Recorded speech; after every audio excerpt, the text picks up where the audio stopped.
ভালো যিনি চেয়ারম্যান প্রতিষ্ঠাতা, তার নাম হলো হাফেজ ডক্টর আবু ইউসুফ রহমাতুল্লাহি আলাই। উনি রমজানুল কারিমে কোরআন নাজিলের মাসে উনি ইন্ডিয়ার জমিনে চিকিৎসাধীন অবস্থায় মৃত্যুবরণ করেছেন। কোটি কোটি মানুষ তার জন্য চোখের পানি ফেলে কান্না করেছে। হাফেজ কোরআন তার জন্য দোয়া করেছে।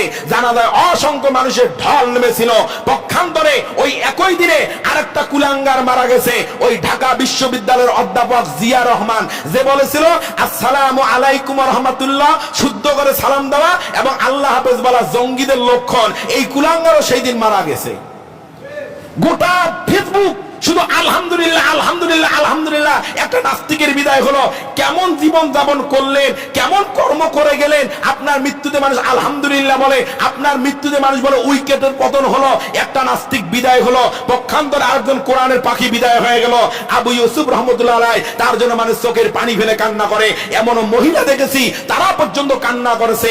এই জন্য কবি সুন্দর করে একটা বক্তব্য, সুন্দর একটা পংক্তি বলেছিলেন, যখন তুমি এসেছিলে ভবে কেঁদেছিলে একা হেসেছিল সবে, এমন জীবন কররে গঠন মরিলে হাসিবে তুমি কাঁদিবে ভুবন। তার মানে তুমি যেদিন দুনিয়াতে জন্মগ্রহণ করেছিলে, যখন তুমি এসেছিলে ভবে দুনিয়াতে কেঁদেছিলে একা হেসেছিল সবে, তুমি ওয়া ওয়া করে কান্না করেছিলে। তোমার দাদা দাদি মামা মামি বাপ মা সবাই আনন্দে আত্মহারা হেসেছিল।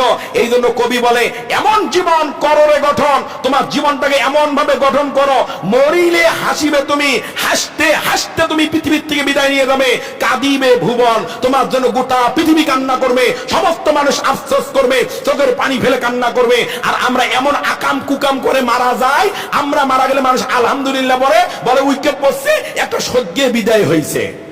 কথা বলে ওটা মরে না, কেন মরছে ভালোই হয়েছে। তাহলে কেমন জীবন করলেন বলেন? সুন্দর জীবন গঠন করার দরকার আছে না নাই? আল্লাহ তাআলা আমাদের তৌফিক দান করুক। এই পবিত্র মাহে রমজানে সুন্দর জীবন গঠন করতে হবে। তার সামনে আসতেছে এই 20 রমজান থেকে ইতিকাফ। এই ইতিকাফে যে আল্লাহর বান্দা বান্দিরা মসজিদে 10 দিন পালন করতে পারবে, থাকতে পারবে, আল্লাহ রাসূল সাল্লাল্লাহু আলাইহি সাল্লাম বলেন কাহাজ্জাতাইনি ওয়া উমরাতাইন, ওই ব্যক্তি ইতিকাফ ব্যক্তির আমলনামায় আল্লাহ তাআলা 2টা কবুল হজ এবং 2টা কবুল উমরা হজের সওয়াব দান করেন। সুবহানাল্লাহ।